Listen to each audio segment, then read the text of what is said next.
স্নান টান করে উঠলাম। আর ছেলে বাড়িতে খাবে না, ওর একটু নেমন্তন্ন আছে বন্ধুর বাড়িতে, ওখানে ও নেমন্তন্ন খেতে গেল, ও আর এক বন্ধু। আর মা আর আমি এখন খাবো। আজকে অনেকটা দেরি হয়ে গেল, কেন কালকে আসলাম, এসে অনেক কাপড় ছিল, প্রচুর কাপড়। ওই কাপড়গুলো সব কাচলাম, একটাও কাপড় আর রাখিনি, সব একবারে কিছু ছাদে মেলে দিলাম। বারে বার কাচতে গেলে ঝামেলা, একটু দেরি হলে হোক কোনো অসুবিধা নেই। সব কেচে তারপরে রাখলাম। একটু মাথাটা হাঁচড়াতে পারিনি, মাথাটা এখন একটু হাঁচড়াবো। হাঁচড়িয়ে সামান্য একটু সিঁদুর করবো। সিঁদুরটা কালকে এসে পড়েছিলাম, আর পরা হয়নি। আর মা টিভি দেখছে এখন, সত্য ঘটনা। বাবা খেয়ে ঘুমিয়েও পড়েছে, এখন 1:30 বাজে। আর রান্না আজকে অনেক কিছু রান্না করেছি, চলো দেখাচ্ছি।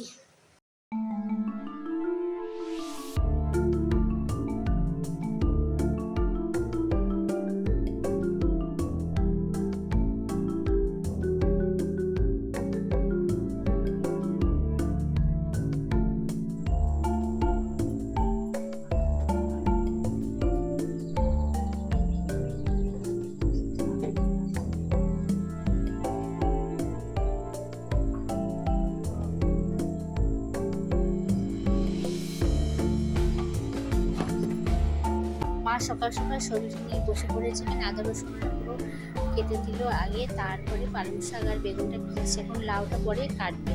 তো এগুলো অল্প অল্প করে কাটছে, আর আদা রসুনটা করে রাখলে কি একটু মশলাটা করার সুবিধা হয়। গুড মর্নিং বন্ধুরা, সকলকে শুভ সকাল। আরেকটা নতুন ব্লগ নিয়ে আজকে আবার হাজির হয়েছি আমি, দেবী। আমার পরিবারের সকলকে স্বাগত। যারা যারা এখনো আমার পরিবারে আসেন তারা চলে আসো বন্ধুরা, আর লাইক করে দিও, কমেন্টে জানিও আমার ভিডিওগুলো কেমন হচ্ছে। সকাল সকাল উঠে সমস্ত কাজ বাজটা করে নিয়েছি, টিফিনটাও করে নিয়েছি। এখন মা সবজি কাটছে, রান্না চলে যাবে একটু পরে।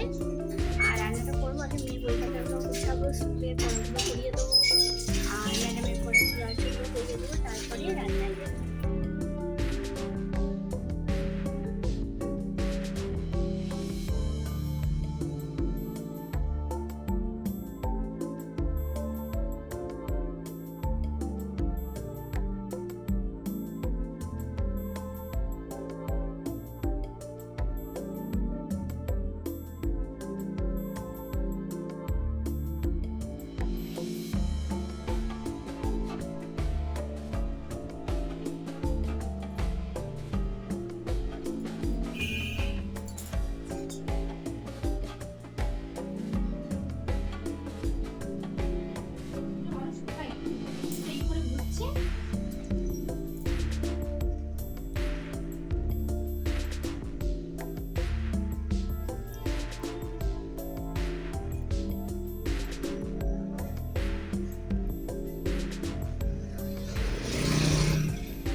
সারাদিন সংসারের পরেও মেয়েদের কোনো নাম থাকে না। দশভূজা হয়ে কি কোনো লাভ আছে? সারাদিন 10টা হাতের মতো করে আমাদের কাজ করতে হয় সংসারে, এদিক থেকে ওদিক সব কিছু সামলাতে হয়। কিন্তু সামলেও সংসারে এমন টাইম আসে যে কেউ নাম করে না, সবাই বদনাম ছাড়া কোনো কিছুই হয় না ওদের ক্ষেত্রে।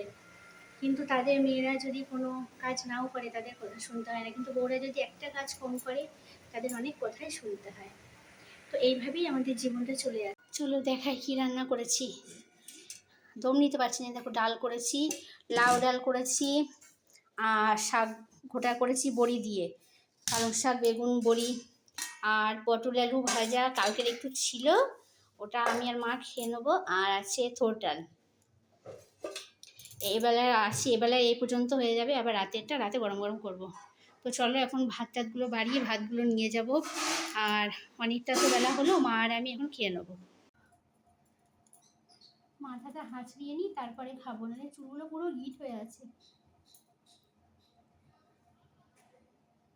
মা গেল জল ভরতে, মা জলটা ভরুক ততক্ষণ আমি মাথাটা হাঁচড়িয়ে নিই।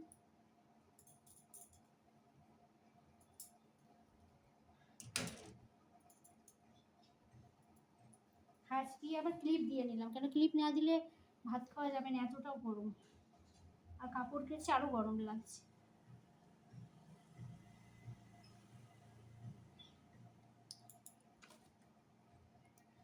সিঁদুরও করে নিই, কপালটা পুরো খালি খালি হয়ে আছে।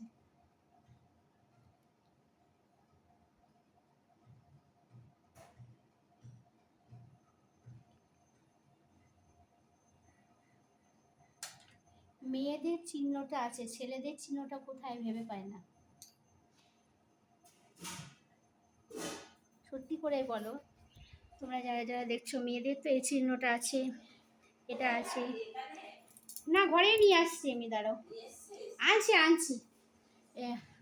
কিন্তু ছেলেদের কোনো চিহ্ন নেই। কে বলবে ছেলেদের বিয়ে হয়েছে? ছেলেরা বাইরে ঘুরে বেড়াচ্ছে নিজেদের মতো করে, কেউ বুঝতে পারেনি যে তাদের বিয়ে হয়েছে। বুড়ো হলেও মনে হয় না, কতগুলো বুড়োর আছে বিয়েই হয়নি, তাদের দেখলে কেউ বুঝবে না। আর আমাদের একটু তো পড়তেই হবে, না পড়লেই তো বুঝতে পারবে। চিহ্নটা একেবারে পুরো থাপ্পা মেরে বসিয়ে দিয়েছে, নাও চিরজীবন এই চিহ্ন বয়ে বেড়াতে হবে।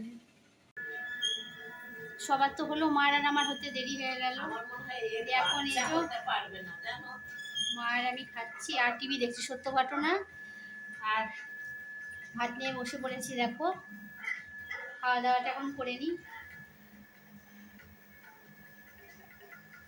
টিভিতে একবার খাবো, টিভি দেখতে দেখতে খেতে ভালো লাগে। ছেলে নেই বলে একটু টিভি দেখা যাবে, না হলে দেখা যাবে না। ও থাকলে তো কার্টুন, নাহলে বই। আর মা আর আমি দুপুরবেলা একটু সত্য ঘটনাগুলো দেখি। তো চলো এখন খেয়ে নিই। খাওয়া দাওয়া সব করে এখন একটু বসলাম, মালটা নিয়ে আসি, তারের মালগুলো, হেয়ার ব্যান্ডগুলো বানাবো। এখন অর্ধেক আঠা লাগিয়েছি, দেখো অর্ধেক সব আঠাগুলো লাগিয়েছি, আর ওইখানে বাকি আছে, ওটা লাগাবো। আর আঠার পুঁতিগুলো নিয়ে রাখলাম, একটু লাগিয়ে আবার ওই ছোটো ছোটো পুঁতি দিয়েছি, ওইগুলো আবার ঢোকাতে হবে ওর মধ্যে। ওই আঠাটা ঢুকিয়ে এই পুঁতিটা আবার ঢোকাতে হবে, ঢুকিয়ে তারপরে পুরোটা করতে হবে।